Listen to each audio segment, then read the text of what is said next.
Hey guys, today is a big day. We've got Grange coming with the digger, and we're going to hire a tip truck so that we can lower the whole level of this lawn, this backyard down, and I'll show you why. So, here's our tiny house slash shed, and we're going to be stepping out of this ranch slider there onto gravel, like that stuff.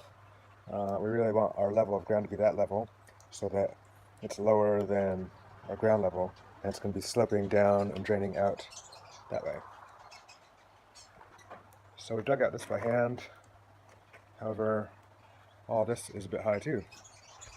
So we're gonna come in and we're gonna lower this whole level down. We've got the raised bed gardens all the way over there. Those are gonna become even more raised because those are gonna stay the same level. And instead of being like ankle height, they're gonna be more like waist height. I'm gonna be taking out this tree here, ornamental cherry tree, because the veranda is gonna be coming out to over here past the cherry tree. And while we're at it, we're going to just lower the whole lawn, including where this garden sits, so that we're closer to the house level, closer to that level down there. So it gives us a little bit less of a whole hilly drop. Yeah, and I've got the time-lapse camera sitting over there in the corner, up there. So we'll be recording the whole operation today. Grange has a big tip truck, but it's not going to be able to fit past that corner right there of the house and the gutter. So we're hiring a smaller tip truck. Hopefully it can squeeze by there and bring it right up. Because the digger, it can only grab dirt and spin around and drop it. So it hopefully drops it into a truck. And the truck needs to be as close as possible. That's our plan for today. And meanwhile, since the tip truck and the digger don't require a bunch of people, it's mostly just the machine and Grange and somebody driving the tip truck, 2 people, we're going to be doing some framing. So we're going to start framing up this wall at the same time, which it's right here. There's going to be a big window here and an internal wall with a door.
So it would cost thousands of dollars to have all this material trucked away. It's a mix of clay, a bit of topsoil. So what we did is we dropped it off here. And what we're doing is we're creating a bit of an earth barrier we're going to plant along the top. And so, you got your main road right there. With the plants starting here, they'll be very easily up to there and blocking the road. It cuts down on the road noise a bit, having a pile of dirt in between you and the road.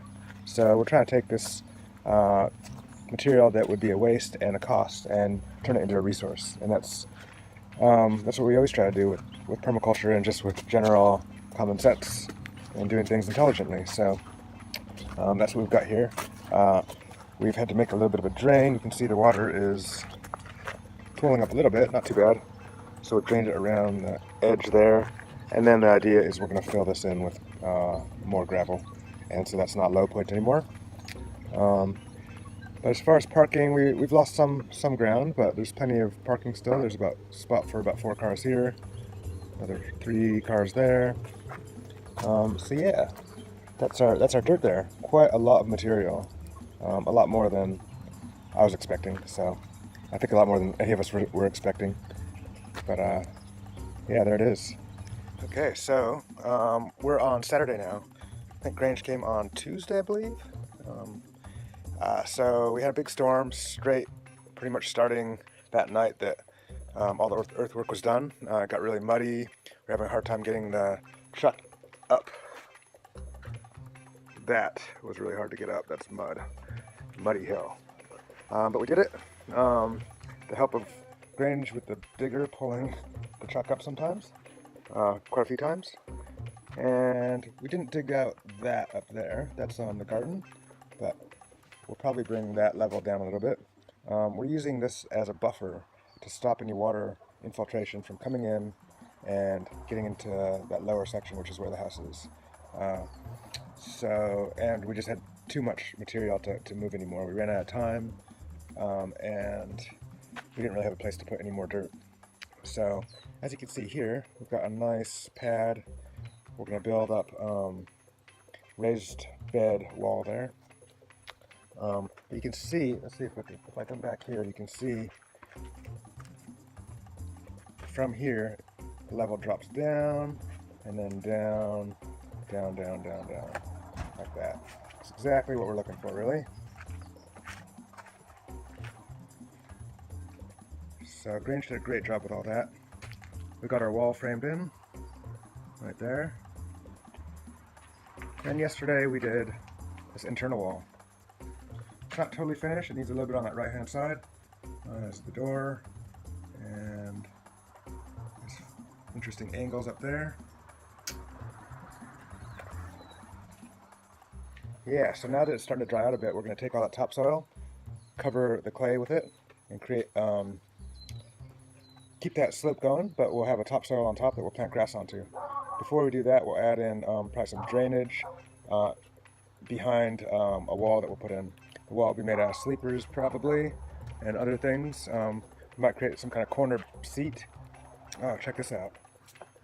It's actually running water right there. I don't know if you can see that. Just running out from underneath the topsoil. So that is what I'm talking about. We're going to create a drain, try to get that water to run out and around and down.